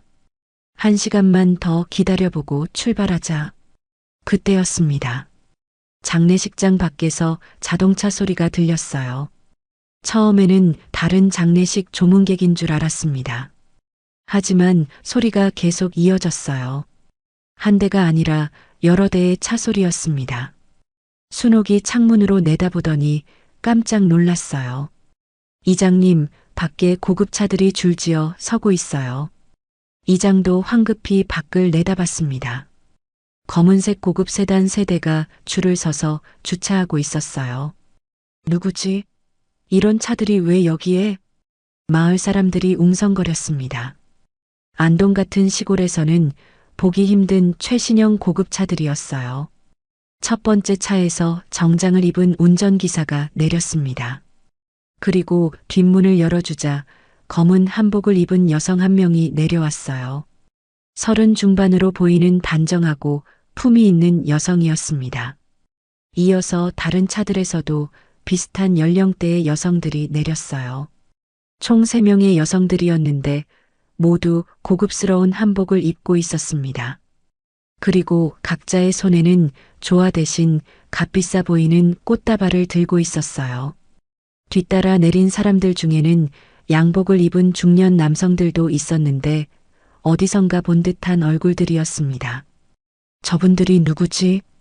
마을 사람들은 수군거렸어요. 하지만 답을 아는 사람은 아무도 없었습니다. 세 여성 중 맨 앞에 선 사람이 장례식장 입구로 걸어왔습니다. 당당하고 자신감 넘치는 걸음걸이였어요. 그 뒤를 다른 2명이 따랐습니다. 장례식장 안의 모든 사람들이 그들을 주목했어요. 입구에 도착한 여성이 이장을 보고 정중하게 인사했습니다. 안녕하세요. 혹시 김옥분 할머니 빈소가 여기 맞나요? 목소리는 차분하면서도 교양이 느껴졌어요. 서울 사투리였지만 품위가 있었습니다. 이장은 당황하며 대답했어요. 아, 네. 맞습니다만. 어떻게 되시는 분들인지? 그때 여성이 말했습니다. 저희는 고인의 손녀들입니다. 그 순간 장례식장 전체가 정적에 휩싸였습니다. 30년 전 쫓겨난 그 어린 아이들이 이렇게 당당하고 성공한 모습으로 돌아올 줄은 아무도 예상하지 못했거든요. 맨 앞에 선 여성이 자신을 소개했습니다. 정혜진입니다. 고인의 첫째 손녀입니다. 35살의 혜진은 한복을 입었음에도 의사 특유의 단단한 아우라를 풍기고 있었어요. 뒤늦게 남아 할머니께 마지막 인사를 드리러 왔습니다. 그 뒤로 다른 손녀들도 차례로 자신을 밝혔습니다. 정수진입니다. 정민진입니다. 각자 이름을 말할 때마다 마을 사람들의 눈이 더욱 커졌어요. 모두들 30년 전 그 어린 아이들의 이름을 기억하고 있었거든요. 김순옥이 떨리는 목소리로 물었습니다. 정말 영숙이 딸들이야? 어떻게? 혜진이 고개를 끄덕이며 정중하게 대답했어요. 네, 맞습니다.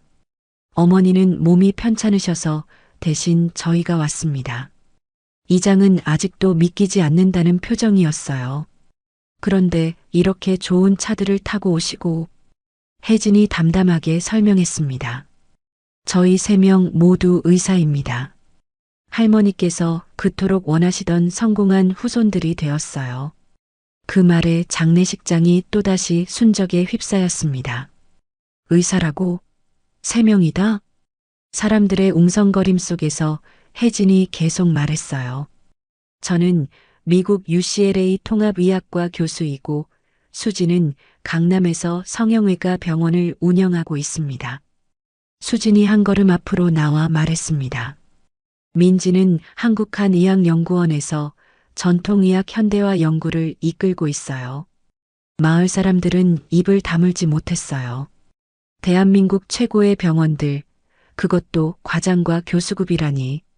그 중에서도 미국 UCLA라는 이름에 사람들은 더욱 놀랐습니다. 설마 그 유명한 대학을 말하는 건가요? 이장이 떨리는 목소리로 물었어요. 혜진이 씁쓸하게 웃으며 대답했습니다. 네, 맞습니다. 아마 의료진 인터뷰에서 보셨을 거예요. 저희는 각자 분야에서 언론에 자주 나오는 편입니다. 그제야 마을 사람들이 하나둘 기억해내기 시작했어요. 아, 맞다. 코로나 때 뉴스에 나온 그 의사. 심장 수술 성공 소식으로 신문에 났던. 미국에서 한국인 의사로 표창받았다던. 점점 더 많은 사람들이 그들의 얼굴을 알아보기 시작했습니다. 이때 장례식장 밖에서 또 다른 사람들이 들어왔습니다. 양복을 입은 중년 남성들이었는데 이들의 정체는 더욱 놀라웠어요. 저는 서울대학교 의과대학 학장 김 교수입니다. 삼성서울병원 원장입니다. 대한의사협회 회장입니다. 의료계의 거물들이 줄지어 조문을 왔던 거예요. 그들은 정중하게 절을 올리며 말했습니다. 정 교수님들의 할머님께 마지막 인사드리러 왔습니다. 훌륭한 의사들을 키워내신 분께 감사드립니다. 김순옥은 눈물을 흘리며 중얼거렸어요. 아이고, 옥분이가 이걸 알았다면. 하지만 혜진이 서늘한 표정으로 대답했습니다. 할머니는 저희가 성공하기를 원하신 게 아니었어요. 그저 저희가 태어나지 않았기를 바라셨죠.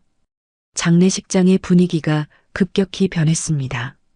처음에는 놀라움이었다면 이제는 무거운 긴장감이 흘렀어요. 손녀들의 표정에서 그동안 쌓인 상처와 분노가 느껴졌거든요. 수진이 조용하지만 단단한 목소리로 말했습니다. 30년 전 저희는 남의 집 귀신이라고 쫓겨났습니다. 딸이라는 이유만으로요.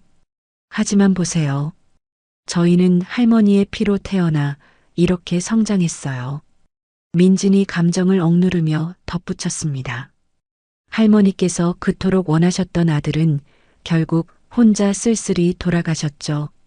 하지만 저희 세 딸은 대한민국과 세계 의료계에서 인정받는 의사가 되었습니다. 마을 사람들은 숨죽여 그들의 말을 들었어요. 30년 전 그 일을 기억하는 사람들은 부끄러움을 감추지 못했습니다. 당시 아무도 옥분을 말리지 않았고 오히려 아들이 중요하다며 동조했었거든요. 이장이 조심스럽게 물었습니다. 그래도 할머니께서 돌아가시는 걸 어떻게 아셨나요? 수진이 대답했습니다. 저희 어머니가 고향 소식을 항상 챙겨보셨어요. 비록 연락은 하지 않으셨지만 이곳 사람들의 안부는 늘 궁금해 하셨거든요. 그럼 영숙이는? 김순옥이 물으려 하자 혜진이 말을 끊었습니다. 어머니는 오시지 않겠다고 하셨어요. 할머니께서 살아계실 때도 찾지 않으셨던 분을 돌아가신 후에 찾을 이유는 없다고 하시면서요. 그 말에 장례식장이 숙연해졌습니다. 미숙의 마음이 얼마나 상했을지 짐작이 갔거든요. 하지만 손녀들은 다른 이유로 왔다는 것도 분명했어요. 민진이 옥분의 영정을 바라보며 말했습니다. 저희는 할머니를 용서하러 온 게 아닙니다. 그저 마지막으로 보여드리러 왔어요. 할머니께서 버리신 남의 집 귀신들이 어떤 사람이 되었는지를요. 장례식장 밖에서는 계속해서 조문객들이 도착하고 있었습니다. 의료진들뿐만 아니라 교수들, 언론인들, 심지어 정치인들까지도 왔어요. 춘천의 작은 장례식장이 순식간에 VIP들로 가득 찼습니다. 혜진이 이장을 향해 말했습니다. 장례 절차를 저희가 맡겠습니다. 할머니께서 마지막만큼은 제대로 된 예우를 받으셔야 할 것 같아서요. 그러면서 비서 한 명에게 신호를 보냈고 곧 장례용품 업체에서 최고급 제품들이 속속 도착하기 시작했습니다. 마을 사람들은 이 모든 상황이 꿈인지 현실인지 구분할 수 없었어요. 몇 시간 전까지만 해도 아무도 찾지 않는 초라한 장례식이었는데 지금은 전국에서 가장 유명한 사람들이 모여든 거대한 행사가 되어버린 거였습니다. 하지만 가장 중요한 건 손녀들의 마음이었어요. 그들은 성공했지만 그 성공에는 할머니에 대한 복잡한 감정이 섞여 있었습니다. 원망과 그리움, 자랑스러움과 분노가 뒤섞인 채로 말이에요.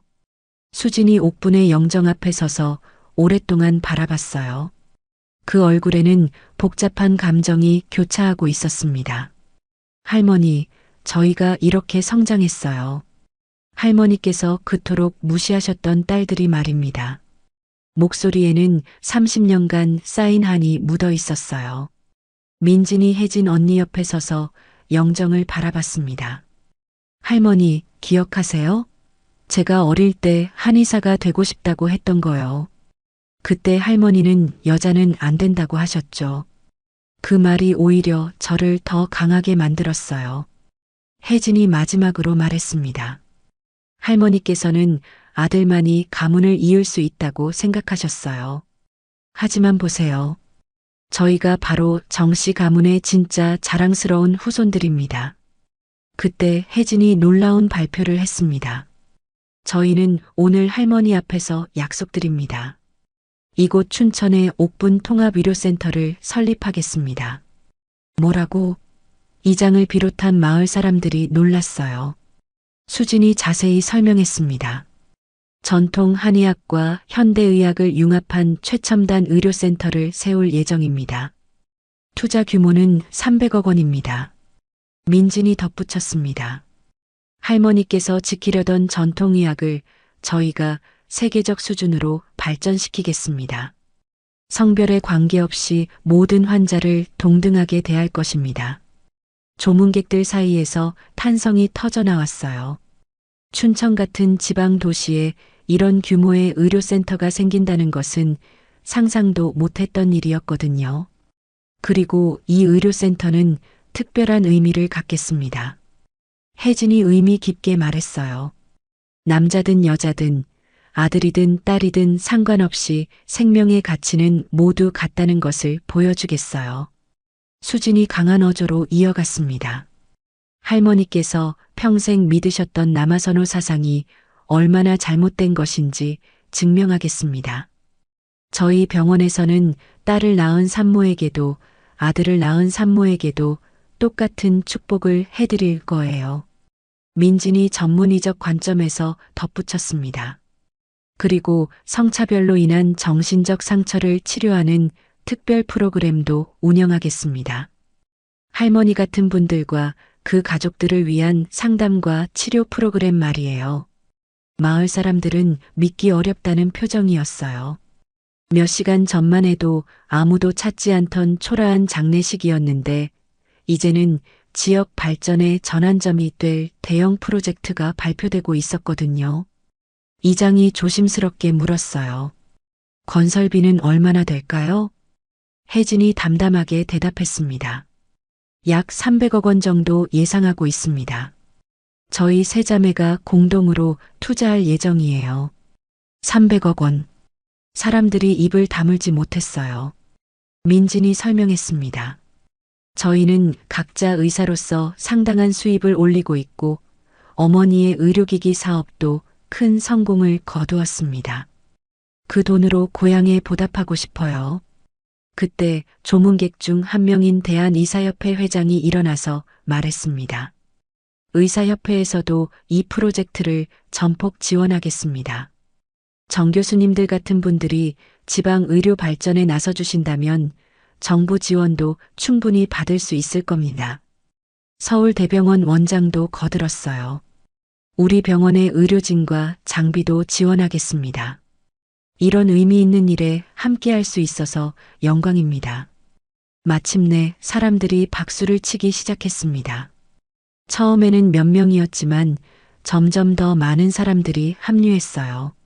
마침내 장례식장 전체가 우레소리 같은 박수로 가득 찼습니다. 김순옥이 눈물을 흘리며 말했어요. 옥분아, 내가 쫓아낸 손녀들이 이렇게 훌륭하게 자랐다. 이제 너도 마음 놓고 편히 쉬어라. 혜진이 마지막 인사를 했습니다. 할머니, 저희는 이제 갑니다.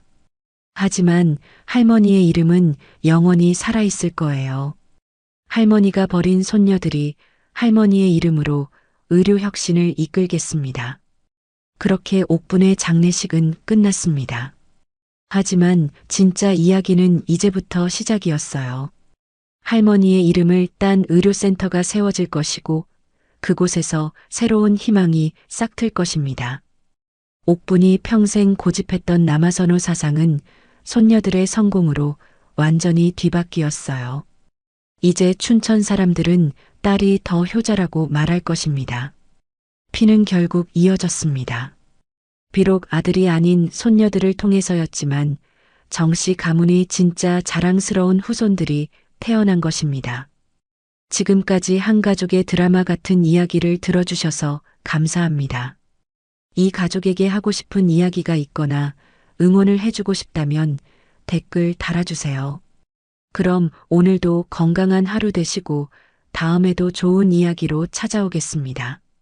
인생은 드라마였습니다.